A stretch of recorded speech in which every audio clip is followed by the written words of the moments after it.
Hello friends, स्वागत है आप सभी का आपके अपने यूट्यूब चैनल ग्लोबल पत्रिका पर। दोस्तों, इलाहाबाद हाई कोर्ट भर्ती 2024 के लिए जो हमने हिंदी टेस्ट सीरीज चलाई है, इसमें आज देखेंगे हम हिंदी का टेस्ट नंबर 3। और इसमें भी हम वर्णमाला से देखेंगे और आज हमारी वर्णमाला चैप्टर जो है वो समाप्त हो जाएगा। यानी स्मार्ट तरीके से हमने क्वेश्चन के माध्यम से वर्णमाला चैप्टर आज हम समाप्त करने वाले हैं। तो आइए देखते हैं आज के टेस्ट का अपना पहला प्रश्न।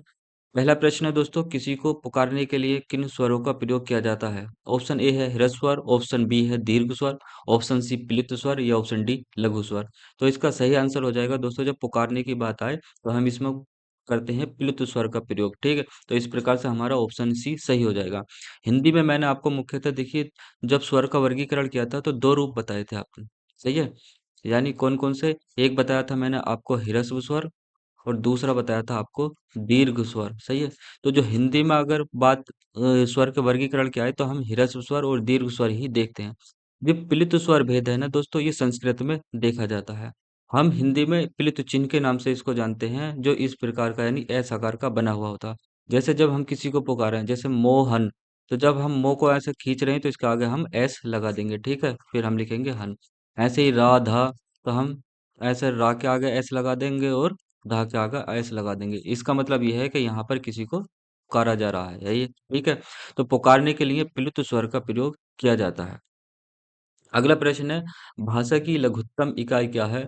ऑप्शन ए है शब्द, ऑप्शन बी अक्षर, ऑप्शन सी वाक्य, ऑप्शन डी वर्ण। तो जो भाषा की लघुत्तम इकाई है यानी सबसे छोटी इकाई, वो है ऑप्शन डी यानी वर्ण। ठीक। अगला प्रश्न है दोस्तों, भाषा की सबसे बड़ी इकाई क्या है? यानी हमने भाषा की सबसे छोटी इकाई देख ली, अब यहीं पर मैंने प्रश्न रख दिया, भाषा की सबसे बड़ी इकाई क्या है? ऑप्शन ए है शब्द, ऑप्शन बी अक्षर, ऑप्शन सी वाक्य या ऑप्शन डी वर्ण। यहाँ पर इसका सही आंसर हो जाएगा सबसे बड़ी इकाई ऑप्शन सी वाक्य। अगला प्रश्न है, निम्नलिखित में बताइए कि नवीन विकसित ध्वनियां कौन सी हैं? ऑप्शन ए है उ, ऑप्शन बी है ए औ, ऑप्शन सी शा सा, ऑप्शन डी गा या जा। इस जैसे का, खा, गा, घा, जब इनके नीचे बिंदी लगी हो, ये कहलाती है नवीन विकसित ध्वनियाँ। अच्छा, इनकी ज़रूरत क्यों पड़ी थी? तो देखिए दोस्तों, जब हिंदी में उर्दू और फारसी के शब्दों का समावेश किया गया, तो उनको सही उच्चारण देने के लिए इन वर्णों की ज़रूरत पड़ी थी। यानी इन्हीं जो हमारे हिंदी के व्यंजन हैं, उनके नीचे नुक्ता लगा दिया गया, यानी बिंदु लगा दिया गया। तो नवीन विकसित ध्वनियाँ कौन सी हैं?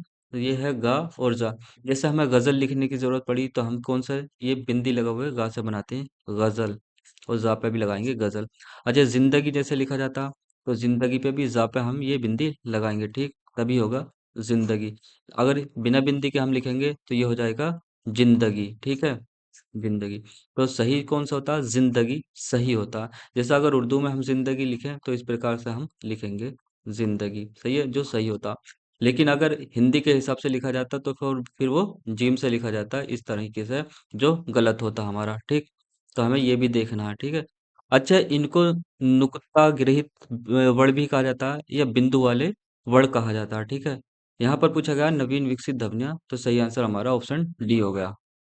अगला प्रश्न है, शा, सा और हा कौन से व्यंजन कहलाते हैं?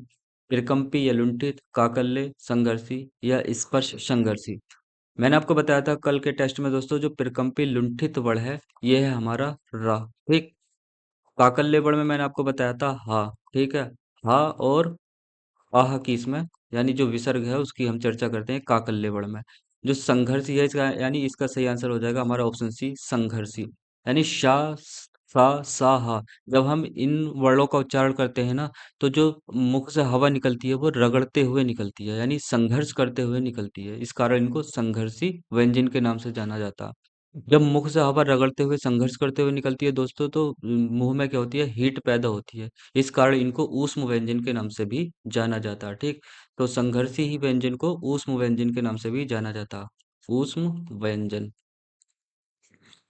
स्पर्श संघर्षी किनको जाना जाता? तो देखिए, स्पर्श संघर्षी चा वर्ग को कहते हैं हम। चा वर्ग में चा, छा, जा, झा और उआ की चर्चा की जाती है। और खाली स्पर्श, तो जो स्पर्श हमारे व्यंजन है ना, स्पर्श व्यंजन जो शुरू के हमारे 5 वर्ग हैं, यानी का वर्ग, चा वर्ग, टा वर्ग, टा वर्ग और पा वर्ग, यानी का से लेकर मा तक, ये वर्ग कहलाते हैं स्पर्श व्यंजन। अगला प्रश्न है दोस्तों, व्यंजन सा का उच्चारण स्थान क्या है? तालु मूर्धा कंठ दंत। तो तालु मूर्धा कंठ दंत इस पर मैंने डिटेल में चर्चा टेस्ट नंबर 2 में की है। यहाँ पर हम सिर्फ इतना देखेंगे, जो सा है ये क्या है, तो ये है मूर्धा। सही है। अगला प्रश्न है दोस्तों, छा ध्वनि किसके अंतर्गत आती है? मूल स्वर के, घोषवर्ण के, संयुक्त वर्ण के, तालव्य के। तो इसका सही आंसर हो जाएगा ऑप्शन सी, संयुक्त वर्ण के।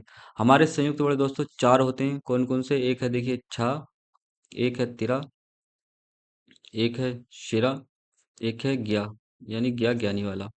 जो छा बना है दोस्तों ये बना है का, यानी का के नीचे हलंत लगा है, इसका मतलब है ये शुद्ध व्यंजन है, व्यंजन का वास्तविक रूप है। का प्लस सात है। अनेकों बार दोस्तों ये प्रश्न पूछा गया, छा किससे मिलकर बना है? तो का प्लस सा, ये ध्यान रखेंगे, का जो होना चाहिए वो शुद्ध रूप होना चाहिए। ऐसे ही जो त्रा बना है, ये ता के नीचे हलंत प्लस रा से मिलकर बना है। और जो सिरा बना है, ये शा के नीचे हलंत प्लस रा से मिलकर बना है। और जो ज्ञा है, ये जा के नीचे हलंत प्लस उआ से मिलकर बना है। सही है। तो यहाँ से प्रश्न पूछे जाते हैं, ये किनसे मिलकर बना है। अच्छा दोस्तों, एक प्रश्न आपने देखा होगा, ये इस तरह से पूछा जाता है, जो छा है ये हिंदी शब्दकोश में किस वर्ण के बाद आता है? तो इसका सही आंसर होता है का के बाद आता है। दूसरा देखिए, अगर ये पूछे छा का, तो अनेकों में आपने टेस्ट में देखा होगा, यूट्यूब पर अनेक पढ़ाते हैं। ये जो हमारी देखिए टेस्ट सीरीज है ना, इस टेस्ट सीरीज के माध्यम से मैंने आपकी वो जो वर्णमाला चैप्टर है वो सारा कंप्लीट कराया। और ये सारे के सारे क्वेश्चंस ऐसे हैं जो प्रीवियस ईयर में आए हुए हैं। और मेरा यहाँ पर जो प्रश्न के माध्यम से चैप्टर ये वर्णमाला समाप्त कराना है, इसका ये नहीं कि पीछे से क्वेश्चन टाइप वाइप करे, प्रश्न पढ़ा और उसका आंसर लगाते हुए आगे बढ़ता गया। मैंने आपको हर एक प्रश्न में उसका कॉन्सेप्ट समझाया होगा बढ़िया तरीके से। तो इस तरह से जैसे छा का तो आपने पढ़ा होगा कि छा किसके बाद आता, का के बाद आता। लेकिन यहाँ पर देखिए जो तिरा है, अगर इसको पूछे तिरा शब्दकोश में किसके बाद आता, तो ये आता ता के बाद, ठीक। और जो शिरा है ये किसके बाद आएगा, तो ये आएगा शा के बाद। और जो ज्ञा है वो किसके बाद आएगा, जा के बाद। इसकी जरूरत कहाँ पड़ेगी? तो दोस्तों आपने एक प्रश्न देखा होगा, कुछ शब्द दे दिए जाते हैं इस तरीके से, और उसमें पूछा जाता है कि इन शब्दों को हिंदी शब्दकोश के अनुसार क्रम में लगाइए, वहां पर इसकी जरूरत पड़ती है, ठीक है। अगला प्रश्न है दोस्तों, निम्न में स्पर्श वर्ण कौन से होते हैं? ह्रस्व स्वर, संघर्षी व्यंजन, संयुक्त स्वर। जो पांचों हमारे वर्ग हैं उनके वर्ण, ठीक है। तो इसका सही आंसर हो जाएगा पहले पांचों वर्गों के वर्ण। यानी कौन कौन से होते हैं? का वर्ग, चा वर्ग, टा वर्ग, ता वर्ग और पा वर्ग। यानी का से लेकर जो माँ तक हमारे हैं, ये स्पर्श वर्ण कहलाते हैं। सही है। अच्छा, ह्रस्व स्वर, ह्रस्व स्वर को दोस्तों लघु स्वर के नाम से भी जाना जाता है। लघु स्वर कितने होते हैं? ये चार होते हैं। कौन कौन से? तो छोटा आ, छोटी ई, छोटा ऊ और री से ऋषि जो होता है हमारा, ये चार जो होते हैं ह्रस्व स्वर यानी लघु स्वर होते हैं। संघर्षी व्यंजन मैंने अभी पीछे बताया था आपको, शा सा सा हा, ये क्या होते हैं? संघर्षी व्यंजन होते हैं। इनको हम ऊष्म व्यंजन के नाम से भी जानते हैं। और संयुक्त स्वर कौन से होते हैं? तो देखिए यहाँ पर पूछा संयुक्त स्वर कौन से होते हैं। ये जो मैंने आपको बताया ना, छा तिरा सिरा ज्ञा, ये होते हैं संयुक्त व्यंजन। और संयुक्त स्वर कौन से होते हैं? तो आपने देखिए ए, ऐ, ओ और औ, ये देखे होंगे। इनको हम बोलते हैं संयुक्त स्वर। यानी ए जो बनता है ना, ए बनता है आ प्लस ई से, तो इसको हम बोलते हैं संयुक्त स्वर। सही है। इनको हम याद रखेंगे। यानी संयुक्त व्यंजन जब पूछे तो छा तिरा सिरा ज्ञा, और जब संयुक्त स्वर पूछे तो ए ऐ औ और ओ। सही है। अगला प्रश्न देखते हैं दोस्तों। प्रश्न है दोस्तों, अंतस्थ वर्ण कौन से होते हैं? ऑप्शन ए अंग आ, ऑप्शन बी या रा लावा, ऑप्शन सी शा सा साहा, ऑप्शन डी इनमें से कोई नहीं। तो अंतस्थ वर्ण होते हैं दोस्तों या रा लावा। सही है। अच्छा, या रा लावा को दोस्तों अर्ध स्वर के नाम से भी जाना जाता है। अर्ध स्वर। सही है। अगर इन देखिए यही ऑप्शन दे रखे हैं और पूछा है इन निम्नलिखित में से अर्ध स्वर कौन से हैं, तो हमारा ऑप्शन बी ही सही होगा, या रा लावा। अच्छा, इन्हीं चारों में से अगर पूछा अर्ध स्वर कौन से होते हैं और ऑप्शन इस तरीके से बना दिए जाएं, जैसे ऑप्शन ए में रखते हैं या रा, ऑप्शन बी में रख दे या रा हो गया, ऑप्शन बी में रख दे ला वा, ऑप्शन सी में रख दे दोस्तों या वा, और ऑप्शन डी में रख दे रा और ला, ठीक। और इनमें से ही हमें छांटना हो अर्धस्वर किसे कहते हैं, तो दोस्तों या और वा जो होते हैं ये होते हैं अर्धस्वर, यानी हमारा ऑप्शन सी सही हो जाएगा, ठीक है।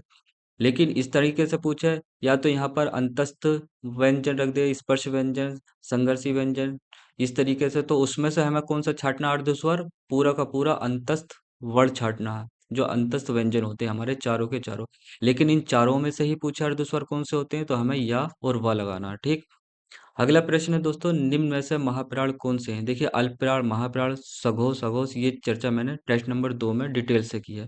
यहाँ पर इतना ही बताऊंगा, जो महाप्राण है ये देखिए प्रत्येक वर्ग का, यानी का वर्ग, चा वर्ग, टा वर्ग, ता वर्ग, पा वर्ग, इनके प्रत्येक वर्ग का जो होता है दूसरा और चौथा वर्ग क्या कहलाता है? महाप्राण कहलाता है, ठीक। तो दूसरा और चौथा हम देखेंगे कौन सा वर्ड है। का क्या है? का तो पहला ही वर्ड है, तो इसके तरीके से हमारा ऑप्शन ए तो गलत हो गया। ऑप्शन बी में देखेंगे ख दूसरा वर्ड है, और का, ख, ग, घ, घ जो है चौथा वर्ड है। तो ये दूसरा और चौथा है, दूसरा है और ये चौथा वर्ड है, तो इसका मतलब हमारा ये सही है महाप्राण। यानी महाप्राण क्या होता है? जो स्पर्श व्यंजन है उसका दूसरा और चौथा वर्ड महाप्राण कहलाता है। ता, देखिए ता क्या है? अपने वर्ग का पहला वर्ड है, इसलिए ये भी गलत हो गया। और यार अलावा कहाँ है? ये अंतस्थ व्यंजन है, तो ये भी गलत हो गया। तो इसका सही आंसर है ऑप्शन बी, खा और घा। महाप्राण को याद रखेंगे दूसरा और चौथा वर्ण। अगला प्रश्न है, ज्ञा वर्ण किन वर्णों के संयोग से बना है? तो देखिए जा प्लस ड़ा, ऑप्शन बी में जा प्लस वहाँ से, ऑप्शन सी में जा प्लस या से, ऑप्शन डी में जा प्लस नए से। तो मैंने आपको बताया था जो संयुक्त व्यंजन है उनका जो पहला, जैसे मान लो ये छा है, किससे मिलकर बना है? का। तो का के नीचे हलंत लगा हुआ होना चाहिए, यानी आधा होना चाहिए, प्लस श्वास है। ऐसे ही हम इसको ज्ञा में मैंने आपको बताया था जा प्लस वहां से, तो जा के नीचे हलंत होना चाहिए, तो इन तीन के नीचे तो हलंत है ही नहीं, तो ये तीनों वैसे ही गलत हो गए और ये हमारा सही हो जाएगा। यानी जा प्लस वहां से मिलकर बना है ज्ञा। अगला प्रश्न है, वर्ण के प्रथम व द्वितीय व्यंजन क्या कहलाते हैं? अल्पप्राण, महाप्राण, अघोष या सघोष? तो प्रथम व द्वितीय जो व्यंजन कहलाते हैं दोस्तों, ये कहलाते हैं अघोष हमारे, सही है। और अल्पप्राण की अगर हम बात करें तो अल्पप्राण होता है पहला वर्ण, तीसरा वर्ण और पांचवा वर्ण। और महाप्राण अभी मैंने पिछले भी बताया था, दूसरा वर्ण और चौथा वर्ण प्रत्येक वर्ग का। और जो अघोष होते हैं पहला वर्ण और दूसरा वर्ण। और जो सघोष होते हैं दोस्तों तीसरा, चौथा और पांचवा वर्ण सघोष कहलाता है, सही है। अगला प्रश्न है, कौन से वर्णों का उच्चारण स्वर और व्यंजन के बीच माना गया है? तो इसमें ऊष्म व्यंजन, अनुस्वार, अंतस्थ या अयोगवा। स्वर और व्यंजन के बीच जो जिनका उच्चारण माना गया है दोस्तों वह है अंतस्थ, यानी हमारा ऑप्शन सी सही हो जाएगा, अंतस्थ, सही है। इसको हम क्या कहते हैं? यानी किन वर्णों का उच्चारण स्वर व्यंजन के बीच माना गया? अंतस्थ का। इनको हम अर्ध स्वर के नाम से भी जानते हैं, अर्ध स्वर, सही है। अगला प्रश्न है, किन वर्णों को स्वर और व्यंजन के बीच की कड़ी माना गया है? ऊष्म व्यंजन, स्पर्श व्यंजन, अंतस्थ या अयोगवा।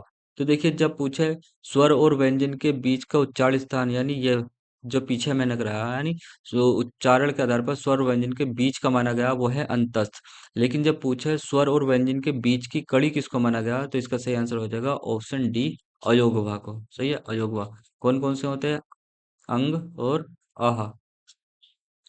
अगला प्रश्न है, दंतोष्ठ ध्वनि कौन सी है? ऑप्शन ए वा, फा, रा या ला। तो दंतोष्ठ ध्वनि है ऑप्शन ए, यानी वाह हमारा इसका सही हो जाएगा। यानी जब वाह का उच्चारण करते हैं देखिए वाह, वाह, तो इसमें देखिए दंत प्लस ओष्ठ, ओष्ठ, सही है। तो जो हमारा दंतोष्ठ है वो वाह है, ठीक है। तो ये थे आज का हमारा टेस्ट, यानी हिंदी का तीसरा हमारा टेस्ट कंप्लीट हो चुका। और यहाँ पर हमने वर्णमाला अभ्यास भी अपनी यहाँ पर, यानी वर्णमाला से जितने भी प्रश्न बनते हैं यहाँ पर हमने पहले टेस्ट, दूसरे टेस्ट और तीसरे टेस्ट के माध्यम से देख लिए हैं। तो वर्णमाला चैप्टर भी हमारा यहाँ पर समाप्त हो गया। अब कोई दूसरा हम नया चैप्टर शुरू करेंगे, सही है। तो जो भी हमारे चैनल पर नए हैं वो चैनल को सब्सक्राइब कर लें और इस वीडियो को अपने दोस्तों के साथ दोस्तों ज़रूर शेयर करें। आप खुद एहसास करना, अगर आपने हिंदी पहले पढ़ रखी है तो इन क्वेश्चंस में कितनी जान है। यानी आज अगर मैंने 15 क्वेश्चन कराए हैं, तो ये 15 चौक 60-70 क्वेश्चन के बराबर अपनी क्या रखते हैं, वैल्यू रखते हैं दोस्तों, ठीक है। तो इसको अपने दोस्तों के साथ ज़रूर शेयर करें। शुरू में देखिए सपोर्ट करना आपके लिए बहुत ज़्यादा ज़रूरी है। और तो आज के लिए इतना ही दोस्तों, धन्यवाद।